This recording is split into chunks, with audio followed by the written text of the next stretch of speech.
জান খান্দানো করবেন বলেন মোরা কোরআনে শুনি, মরণের কথা মানুষ স্মরণ করো না।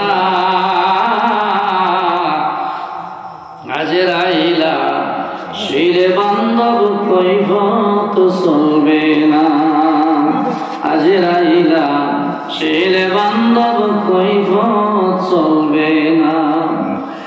আলমে আরোহার মধ্যে একটি গাছ আছে, নাম পাতায় বাজে বাজে লেখা আছে। আলমে আরোহার মধ্যে একটি গাছ আছে, নাম পাতায় বাজে বাজে লেখা আছে। সেই পাতাটি ঝরে গেলে, সেই পাতাটি ঝরে গেলে মতের নিশানা। আজরাইলা শির বান্ধব কৈফত চলবে না, আজরাইলা শির বন্ধু কৈফত চলবে না। মরণেরই কথা মানুষ, মরণেরই কথা মানুষ স্মরণ করো না। আজরাইলা শির বান্ধব কৈফত চলবে না। সুবহানাল্লাহ বলেন সুবহানাল্লাহ। আমার রব্বুল আলামিন দেখে আজরাইল জিবরাইলের রূহ নিয়ে আসো। জিবরাইলের রূহ নিয়ে আসলো, জিবরাইল ইন্তেকাল করলো। আল্লাহ কো মিকাইলের রূহ নিয়ে আসো, মিকাইল ইন্তেকাল করলো। আমার আল্লাহ বলে এখন তুমি একটা কাজ করো, হযরত ইসরাফিলের রূহটা নিয়ে আসো। ইসরাফিল ইন্তেকাল করছে। এখন আমার আল্লাহ ডাইকা বলে আজরাইল রে, এই পৃথিবীর মধ্যে কেউ থাকতে পারবে না, সবারই মৃত্যুবরণ করতে হবে। কুল্লু নাফসিন যায়কাতুল মউত। তুমি আজরাইল তোমার রূহটা কবজ করো। আজরাইল একটা চিৎকার দিয়া বলবে মাহবুদ, ও মাহবুব, কিভাবে আমি রূহ কবজ করব? কতই না কষ্ট রূহ বার করতে।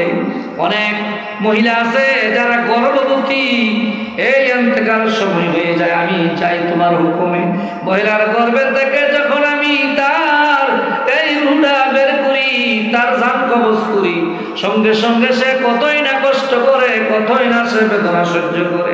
আল্লাহ কত মানুষ বিছানার মধ্যে প্রস্রাব পায়খানা করা দেন। রব্বুল আলামিন কত মানুষ আল্লাহ নৌকা ডুবাই আমি মেরে ফেলি, কত মানুষ লঞ্চ ডুবাই আমি মেরে ফেলি, কত মানুষ অ্যাক্সিডেন্ট করে, হেলিকপ্টার অ্যাক্সিডেন্ট করে তখন আমি রূহ নিয়ে আসি। কত মানুষ আগুনে পুড়ে মারা যায়, কত মানুষ কারেন্টে লেগে মারা যায়, কত মানুষ ঝগড়া করতে যাইয়া একজন আরেকজনকে মেরে ফেলে। আল্লাহ ওই সময় কিন্তু আমি এই জায়গার মধ্যে উপস্থিত থাকি আর রূহ কবজ করি। সব তো তোমার হুকুমে হয়, মারামারি করলেও এটা তোমার হুকুমই হয়। আল্লাহ নৌকা ডুবাইলে এটা তোমার হুকুমই হয়, লঞ্চ ডুবলে তোমার হুকুমে, হেলিকপ্টার অ্যাক্সিডেন্ট করলে তোমার হুকুমে, ট্রেন অ্যাক্সিডেন্ট করলে এটা তোমার হুকুমে। গো আল্লাহ মেহেরবানি করিয়া এইভাবে আমি রূহগুলি কবজ করছি। রব্বুল আলামিন স্ত্রীকে রেখে স্বামীকে নিয়ে আসলাম, স্ত্রীর কান্না থামাইতে পারে না। নববধূ মাত্র বিয়ে হয়েছে, কয়েকদিন হয়েছে, এমনও বধূ আছে যাদের মাত্র বাসর রাত্র শেষ হয়েছে। এই সমস্ত স্বামীদেরকে আমি নিয়ে আসছি। তখন নববধূ কান্দে, আমি স্ত্রীকে নিয়ে আসি, স্বামী কান্দে, মাকে নিয়ে আসি, সন্তান কান্দে, বাপকে নিয়ে আসি, সন্তান কান্দে।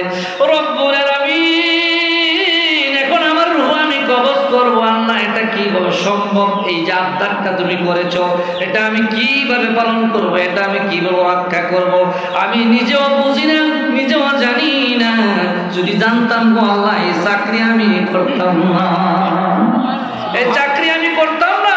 কারণ আমি জানি এই যে রূহটা বের করা কত কষ্ট। এখন আমারটা আমি বের করব, আমিও জানি আমারটা কত কষ্ট হবে। আল্লাহ আমি জানলে অন্য কত চাকরি আছে দুনিয়াতে, আল্লাহ যেগুলো একটা চাকরি আমি করতাম, কিন্তু এই চাকরি আমি করতাম। রব্বুল আলামিন ডাইকা ডাইকা বলবে, আল্লাহ সবাই তো আমার কুদরত, সবাই আমার কুদরত। আজরাইল, তোমার নিজের রূহ নিজে বের করতে হবে না। শোনো, আমি 3টা ডাক দিব, আজরাইল তুমি মরে যাও, মরে যাও, মরে যাও। 3টা ডাক দেওয়ার সঙ্গে সঙ্গে তুমি আজরাইলের রূহটা বের